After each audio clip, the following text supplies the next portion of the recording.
Hello les assiettes du quotidien et bienvenue dans ce nouvel épisode où aujourd'hui nous abordons les dangers des applications de suivi de calories comme MyFitnessPal, Yazoo, MacroFirst, etc. Dans cet épisode, je t'explique pourquoi tu devrais tout de suite les désinstaller et comment faire sans dans ton quotidien. Si tu détestes peser chacun de tes aliments ou que tu veux trouver une autre méthode, tu vas adorer cet épisode. Je te laisse écouter, partager et savourer avec les potes de ta box. Et c'est parti pour comprendre les dangers des applications de suivi et de tracking de tes calories. Je te propose de regarder déjà ensemble ce que tu cherches avec ces applis. Alors quand tu télécharges une appli comme Yazoo, comme MyFitnessPal, c'est souvent parce que tu veux reprendre le contrôle, tu veux perdre du gras sans trop réfléchir, t'as un coach qui t'a aussi proposé de le faire parce qu'il t'a donné un plan alimentaire déjà tout fait et qu'il faut une application de tracking, ou que tu penses qu'il suffit de compter seulement tes calories pour y arriver.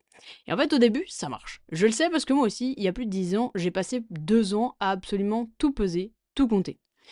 Mais tu pèses, tu contrôles, tu te sens en maîtrise, mais au bout de quelques temps, soit tu deviens complètement obsédé, soit frustré, tu finis par culpabiliser à chaque écart, tu finis par lâcher l'affaire ou à l'inverse à te sentir piégé comme ça a été dans mon cas. Et je sais de quoi je parle. Car les applications de tracking ne sont en elles-mêmes pas le problème, d'accord? C'est notre manque de connaissances qui fait qu'on tombe dans ces pratiques drastiques. Moi, à l'époque, j'y connaissais absolument rien. J'appliquais ce qu'on me disait, et sans vraiment trop réfléchir, sans savoir comment faire mieux. Voilà, c'était un peu comme toi, et comme toi aussi, j'avais autre chose à gérer dans ma vie que avoir besoin de m'intéresser à tout ça. En plus, soyons honnêtes, je faisais aussi confiance à un coach, à une app, bêtement. Et ça m'a conduit vraiment vers des troubles alimentaires, un corps complètement détraqué et pas du tout, mais alors pas du tout le physique athlétique que je voulais. Alors si tu te reconnais dans ce que je suis en train de dire, sache que tu n'es pas seul. Et c'est pas de ta faute. Et c'est pas une fatalité. On va regarder ensemble comment moi je m'en suis sorti, comment toi tu peux t'en sortir et comment gérer sans ces apps. Mais d'abord, j'aimerais qu'on regarde ensemble les dangers. Alors, premier danger de ces applications, c'est qu'elles ont tendance à sous-estimer tes besoins en calories pour créer un déficit drastique. Je te donne un exemple qui a été fait, d'accord? C'est par une de mes athlètes qui m'a dit attention, franchement, tu vas halluciner. C'est une athlète qui fait 4 watts par semaine, d'accord? Avec un objectif de recomposition. Dans le calcul Yazoo, l'application qui était visée c'était Yazoo. Dans l'application Yazoo, avec son nombre d'entraînements par semaine, elle était sédentaire et son envie de perdre du gras, d'accord? On était chez Yazoo avec un calcul à 1200 calories jour. C'est extrêmement bas. 1200 calories jour pour une femme, c'est extrêmement, extrêmement, extrêmement bas et c'est extrêmement dangereux.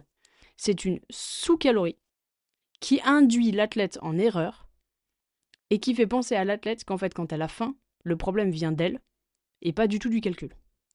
1200 calories pour une femme qui fait du crossfit 4 fois par semaine, c'est extrêmement bas. C'est beaucoup, beaucoup trop bas et c'est intenable. Par exemple, en termes de comparaison, sur notre calculateur HPP Nutrition, où on mettra d'ailleurs le lien en description si tu veux aller checker toi aussi tes besoins en fonction de tes WOD, sur le calculateur HPP, on était à 1867 cal. Et toujours pour le même objectif, d'accord? C'est-à-dire l'objectif de recomposition, c'est-à-dire perdre de la masse graisseuse, garder ou prendre de la masse musculaire. C'est un écart de quasiment 600 calories. C'est énorme. Alors pourquoi ces applications ont tendance à faire ça? Pour la simple et bonne raison qu'en créant un déficit drastique, elles se disent que tu vas avoir des résultats rapides. Qu'est-ce que tu vas faire? Tu vas passer premium et tu vas rester avec eux pour toujours. Grosso modo, c'est le business plan. Le problème, c'est qu'en fait, ce qui se passe vraiment, c'est que tu essayes de tenir ces 1200 cales, tu pètes complètement les plombs le week-end, puisque de toute manière, tu peux pas tenir ces 1200 cales toute la vie. C'est pas possible, chez Yazoo. Ces 1200 cales créent un déficit extrêmement drastique sur ton corps, qui fonctionne un temps, puis ça fonctionne plus, et ton corps est complètement verrouillé, il commence à stocker, et tu n'as absolument pas les résultats que tu souhaites. Voilà, ça c'est la réalité. Donc ça c'est le premier danger, c'est la sous-estimation de ces applications. Deuxième danger, tu rentres bêtement, entre guillemets, tes aliments sans réfléchir au pourquoi du comment. Alors ça c'est une erreur que j'ai fait clairement et c'est une erreur que j'ai vu plein de personnes faire, c'est qu'en fait à l'intérieur de ces applications, il y a pas mal de données qui sont en fait en collaboration avec les autres utilisateurs. C'est-à-dire que toi-même tu l'as peut-être déjà vu, tu peux scanner un aliment et là tu as déjà les données, mais tu peux aussi créer tes propres aliments. Si ton aliment n'est pas dans la liste préenregistrée, tu peux le créer toi-même. Le truc, c'est qu'il y a pas mal il y a tellement de données, il y a tellement de gens qui ont rentré des informations, elles sont pas toutes véridiques, elles sont pas toutes vérifiées, et même les infos vérifiées, il faut faire attention. Donc par exemple, je te donne un exemple qu'on a vécu, hein, nous, chez HPV. On a vu une athlète arriver et qui... je lui ai demandé son log. C'était intéressant parce qu'en fait, je voyais bien qu'elle stagnait, mais j'arrivais pas à comprendre pourquoi. Donc je lui ai demandé son log, son tableau, c'était MyFitnessPal beaucoup. Son tableau de MyFitnessPal, et je voyais que le midi, elle mangeait 100 grammes de poulet. Ces 100 grammes de poulet, ils étaient estimés, selon l'application, à 150 grammes de protéines. Bon, déjà, on voit bien que le ratio 100 grammes de poulet, 150 grammes de protéines, c'est pas possible, d'accord? On voit bien qu'en termes de... Il y a des grammages qui se sont perdus, ok, très bien. Sauf que ces 150 grammes de protéines étaient aussi estimés à 600 calories. Ok, donc ça c'était son repas, elle avait du poulet, des légumes, peu importe, un peu de riz. Et donc son repas était estimé à plus de 800 calories à cause de ces 600 calories là. Le problème c'est qu'en réalité, d'accord, 100 grammes de poulet, dans la vraie vie, 100 grammes de poulet, ça fait 20 grammes de protéines. D'accord, donc déjà on a un delta énorme entre les 150 grammes de protéines qu'elle pensait consommer, elle en prenait que 20. Et ces 20 grammes de protéines, c'est seulement, entre guillemets, 80 calories. Soit un delta entre les deux, entre les 600 cal de MyFitnessPal et la réalité, de 520 calories. Ce qui est, encore une fois, énorme. Elle pensait qu'elle mangeait suffisamment par rapport à ses besoins, si on prenait juste les calories. Et en fait, on s'apercevait qu'il y avait un déficit à minima de 520 calories. Tous les jours. Donc là, en fait, on s'aperçoit de la limite de ces applications qui, en fait, dans une volonté d'amélioration, se sont dit qu'ils allaient laisser les utilisateurs créer leurs propres aliments, leurs propres données, mais en fait, sans avoir une certaine forme de check-up, ou en tout cas une certaine forme de vérification, puisque de toute façon, il y a tellement d'entrées possibles, il y a tellement de données possibles que ce serait impossible pour eux d'arriver à tout checker, mais qui créent en fait quelque chose où on pense qu'on est dans les clous, on pense qu'on pèse au gramme près, on est vraiment à fond les ballons, mais on se retrouve avec un delta calorique important qui, on pensait manger suffisamment, mais on se retrouve en déficit drastique, et ce qui explique aussi pourquoi on stagne, ce qui explique qu'on n'a pas d'énergie, ce qui explique pourquoi on n'explose pas ses perfs pendant les WOD, ce qui explique pourquoi on n'a pas fait de perte depuis plus de 6 mois, bref, ça explique beaucoup de choses. Ça, c'est danger numéro 2. Danger numéro 3, tu apprends à te restreindre mais pas à te nourrir. Donc ça, c'est l'idée dans laquelle, avec ces applications, on essaie de toujours manger moins. Et moi, c'est exactement là-dedans que je suis tombée. Pour réussir, il fallait que je mange moins. Bah forcément, quand on essaie de viser 1200 calories, il faut manger moins. Mais le problème, c'est que nous, on est quand même athlète de CrossFit ou d'Irox. Alors, athlète, je sais qu'il y a beaucoup de gens encore qui me disent « Mais Marie, moi, je me considère pas comme une athlète, j'ai l'impression d'être un peu une fraude et tout dans le groupe. » En fait, si, t'es une athlète. Je veux dire, tu te tapes 4, 5, 6 watts par semaine. Si, clairement, tu représentes un pourcentage, 1% même pas de la population. Si, tu es athlète. Athlète du quotidien, peut-être pas athlète élite, mais tu es athlète. Et pour nous, athlètes du quotidien, d'Irox, de CrossFit, manger assez, c'est la clé. Pas manger moins. Alors peut-être pour un certain pourcentage de la population qui est en obésité, qui est sédentaire, peut-être que manger moins, ça aurait du sens. Mais nous, c'est pas du tout le message qu'il faut qu'on mette en place. C'est pas manger moins qu'il faut faire. C'est manger assez, c'est manger mieux. Et là, en fait, les applications, elles prennent pas du tout ça en considération. Et nous, dans notre cas de figure, si on mange moins, qu'on se restreint, qu'en fait, on donne pas suffisamment notre corps à manger pour pouvoir le nourrir, on va perdre du muscle. On va perdre de l'énergie, on va perdre de la libido, on va perdre de la motivation, on va plus avoir envie de s'entraîner, on va décrocher. C'est ça le problème, en fait, de ces applications. C'est qu'en fait, on ne se nourrit pas, on essaie de se restreindre. Il faut atteindre les chiffres. D'ailleurs, c'est en lien avec le danger numéro 4. Danger numéro 4, tu oublies ton objectif réel. Ton objectif réel, à la base, c'était perdre de la masse graisseuse, généralement, ou prendre de la force, hypothétiquement. Mais là, avec ces applications, ton objectif, il devient arriver dans les targets. T'as un objectif de chiffre, il faut que tu arrives dans l'objectif de chiffre. On sait comment c'est fait. T'as ton tableau de bord, dessus, c'est écrit tes macros, c'est écrit tes calories, et avec une certaine forme de couleur, il faut que tu atteignes la target. Il faut que tu atteignes le chiffre. Le problème, c'est qu'à la base, toi, ton objectif, c'était pas d'atteindre un chiffre. Ton objectif, c'était de te sentir canon à poil. Tu veux être plus forte, plus fort, plus athlétique, plus performant, canon à poil. Tu veux pas juste atteindre un chiffre qui est en plus arbitraire, selon un calcul qu'ils ont dessiné, avec un pourcentage de réduction pour te mettre en déficit. Alors là, d'un coup, et moi j'ai été coupable de ça, d'un coup, ça devient un challenge d'arriver à atteindre pile poil la target. Et puis j'ai quelques athlètes, et elle se reconnaîtra en particulier, qui en plus de ça se disent « Ouais, mais si j'atteins la target, Ça veut dire que peut-être je suis en niveau de maintenance, donc ce que je vais faire, c'est que je vais être à 200 cales en dessous de ma target. Donc là, sur un déficit qui était déjà à 500 cales, on est quasiment à 700 calories de déficit par jour. Ah oui, là, ça devient intenable. Hein. Là, on peut pas performer avec un déficit aussi drastique. En particulier quand on s'entraîne 5 à 6 fois par semaine. Donc là, en fait, on oublie, ça dévie notre attention, qui était à la base performer, d'accord? Puisque si on veut être canon à poil, il faut performer. Si on veut être canon à poil, il faut se challenger à la boxe. Si on veut être canon à poil, effectivement, il faut faire attention à sa nutrition dans une certaine forme d'équilibre, pas dans une certaine forme de restriction. Mais ça va nous dévier notre attention sur ça, alors que, enfin, sur ces chiffres-là, qu'il faut qu'on atteigne absolument, ces chiffres relativement arbitraires quand même, qu'il faut qu'on atteigne absolument, et en fait, on va enlever le ressenti. Est-ce que j'ai faim? Est-ce que je performe? Est-ce que je suis fatigué? Est-ce que je récupère? Est-ce que j'ai des courbatures de l'espace pendant 6 jours, alors qu'avant j'en avais pas? Est-ce que j'ai toujours ma libido? Est-ce que j'ai toujours mes règles? Est-ce que j'ai toujours mes cheveux? C'est des choses comme ça, là, ça peut prêter à sourire quand j'en parle là maintenant, mais c'est des choses qu'on voit tous les jours. Moi, en tant que coach, je vois ça tous les jours.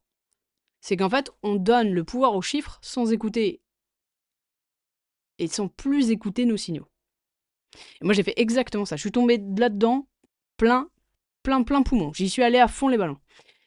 Parce que je partais du principe que mon coach à l'époque, il y a 10-15 ans, il savait bien mieux que moi, même à 15 ans maintenant, il savait bien mieux que moi que les chiffres, il fallait que je les respecte et qu'en gros, si j'arrivais pas à les respecter, c'est que je faisais preuve de manque de volonté. Bah, c'est pas du tout le problème. Le problème, c'est que j'avais faim, le problème, c'est que j'étais fatigué, le problème, c'est que je récupérais pas, le problème, c'est que j'avais des fringales, le problème, c'est que j'ai eu des compulsions alimentaires. Ça, c'était le vrai problème. Et si j'avais pris ça, on va dire, à la base, j'aurais pas eu tous ces problèmes derrière. Danger numéro 5. Tu traques ta nourriture et ton poids, uniquement. Ah bah oui, tu veux perdre du poids, ok. Mais est-ce que tu veux vraiment perdre du muscle et que tes performances soient en baisse? Est-ce que tu veux vraiment ne plus arriver à faire ton deadlift d'il y a 6 mois? Non, je crois pas, on est d'accord. Notre objectif, c'est pas de perdre du poids. Notre objectif, c'est perdre du gras. Ok? Et on aura beau traquer chaque gramme, on aura beau se peser 200 fois dans la journée, on ne saura pas si on a perdu du gras. Et c'est le problème de ces applications, c'est qu'en déviant notre attention sur des chiffres, on se dit, bah si j'atteins ces chiffres-là tous les jours, bah je suis dans la bonne dynamique. Et tu t'es dans la bonne dynamique comment? Qu'est-ce que tu sais? Ah bah je me pèse. Ah oui, d'accord, tu te pèses. Bah si tu veux perdre du poids, très bien. Par contre, si tu veux perdre du gras et garder ta masse musculaire, t'es dans le faux pour le coup. La balance, c'est un vrai souci. Et ça se tenir rien qu'aux chiffres, que ce soit des applications de tracking sur les calories ou de la balance, c'est un vrai souci aussi. Le mythe selon lequel, si tu atteins tes calories chaque jour, selon l'application, va te donner des résultats durables, c'est une erreur. C'est une hérésie même. C'est pas comme ça que ça fonctionne. Donc on a besoin de prendre en compte d'autres choses. On a besoin de prendre en compte d'autres indicateurs pour nous permettre de savoir si on perd effectivement du gras. Alors, 6e danger, le fait est que tu changes de comportement mais pas de système. Et moi j'ai été coupable de ça. Je voyais bien qu'il y avait un souci. Je voyais bien qu'il y avait un souci dans mon alimentation, que j'avais faim, je me réveillais la nuit, j'étais vraiment pas bien à l'époque.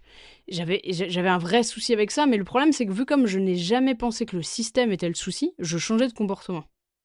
Donc en fait ces applications, elles t'apprennent à réagir à la nourriture, pas à comprendre les effets que la nutrition a sur ton corps.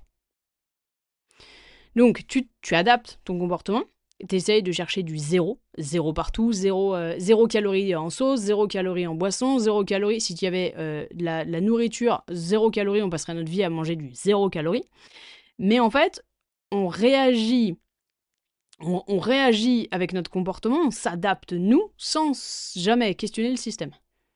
Est-ce que le système aurait pas un petit souci?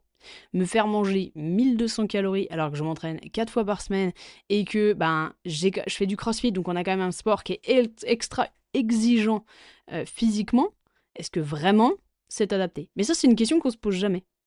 On se dit, attends, mais ça se trouve, je suis pas. Voilà, c'est moi, je suis pas fité, le problème il vient de moi. Et d'ailleurs, si tu m'écoutes là maintenant et que t'as déjà échoué, en fait, le problème il venait pas de toi, hein. Il venait de la méthode, il venait du système. Si t'as déjà échoué avec ta nutrition, et que tu te reconnais dans ces diètes à la con à 1200 calories par jour, le problème, il vient pas de toi. Le problème, il venait pas de ta motivation. Il venait pas de comment t'arrivais à gérer les choses. Le problème, il venait du système. Parce qu'une alimentation dans laquelle t'es bien, je peux te dire que c'est facile à la garder. C'est pas facile à la créer au début, d'accord? Il y a quand même des choses à mettre en place, il y a des habitudes à créer et tout, mais une fois que t'es dedans, techniquement, tu devrais pouvoir la garder. Donc en fait, ces applications, on devient dépendant d'une certaine forme de chiffre. Par exemple, on se dit, ok, j'ai mangé 1350 calories. Ok, est-ce que c'est bien, est-ce que c'est pas bien? On n'en sait rien. Ok, mais on a quand même une validation parce qu'en fait c'est vert, donc on est dans le vert, on est content, on est dans le vert. Mais on n'est pas capable de savoir si effectivement ce qu'on a mis en place fonctionne, si ça fonctionne pas, si on perd trop vite, si on perd pas assez vite et ainsi de suite. On sait toujours pas quoi manger, quand manger, pourquoi manger. Donc ça nous déconnecte vraiment du pourquoi du comment. Alors, j'aimerais qu'on attaque aussi ce que font les athlètes qui réussissent sur long terme pour que tu puisses toi aussi t'en inspirer. Alors, déjà, les athlètes qui réussissent sur long terme, et quand je dis long terme, c'est pas 3 mois, d'accord les amis, c'est 20 ans, 10 ans, d'accord? C'est des grandes durées. Bah déjà, ils n'utilisent pas une appli tous les jours. Ils se déconnectent de ce genre de surconnexion, d'accord? Ils se déconnectent de ça. En fait, ils ont appris, eux, à gérer sans application et à vraiment ressentir leurs propres sensations. C'est-à-dire qu'il y a beaucoup d'athlètes de CrossFit, on va dire, de haut niveau, d'accord? Qui vont déjà se fier à leurs sensations. Bah oui, parce que si ils ont du mal à récupérer, si ils se sentent fatigués, si ils ont des fringales, si ils ont des courbatures de l'espace, forcément, il y a un truc qui va pas. Donc ils ont appris à construire des assiettes cohérentes, visuellement déjà. Ils ont appris à écouter leurs sensations de faim, de satiété, c'est ce qu'on a dit.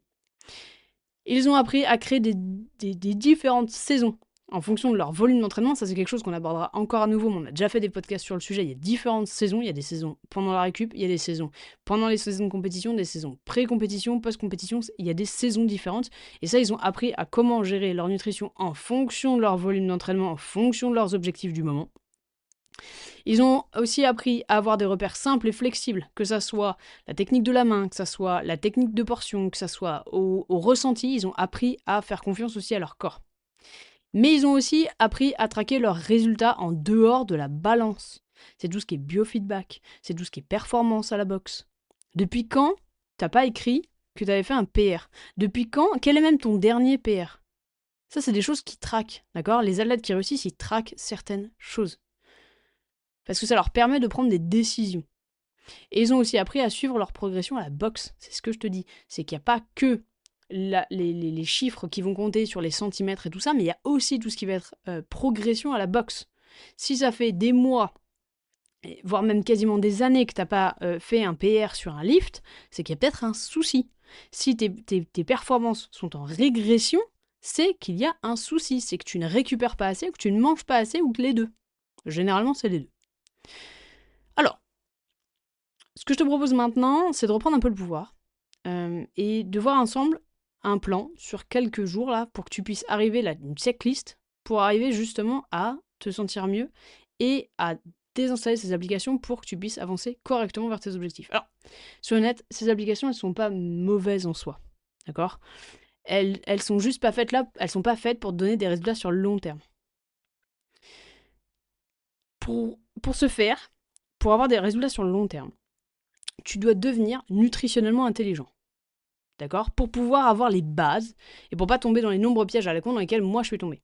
À l'époque, j'étais pas nutritionnellement intelligente. Je faisais confiance bêtement à quelqu'un. Donc si ce quelqu'un faisait de la merde, et ben moi je allais tout droit dans le mur. Et crois-moi, tous les pièges, je suis tombée dedans. Et d'ailleurs, c'est l'objectif aujourd'hui, c'est que tu ne retombes pas dans les mêmes pièges. C'est que tu puisses te sentir serein, sereine dans ta nutrition.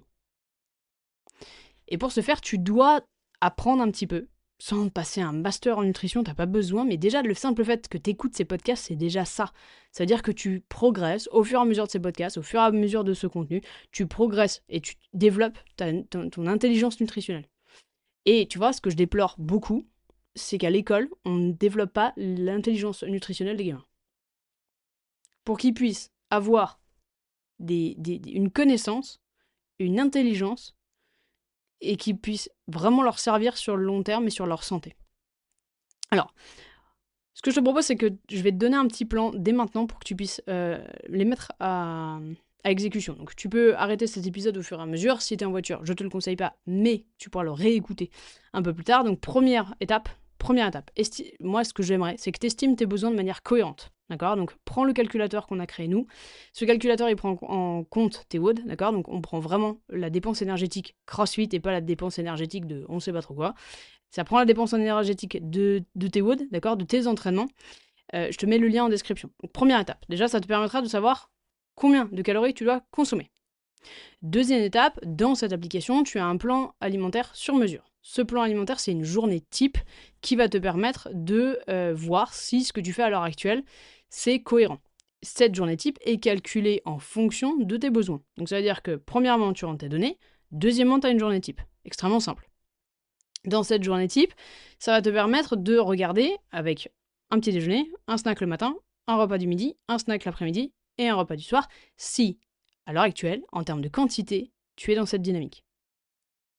Ce que je te conseille, troisième étape, c'est de reproduire cette journée, pile poil.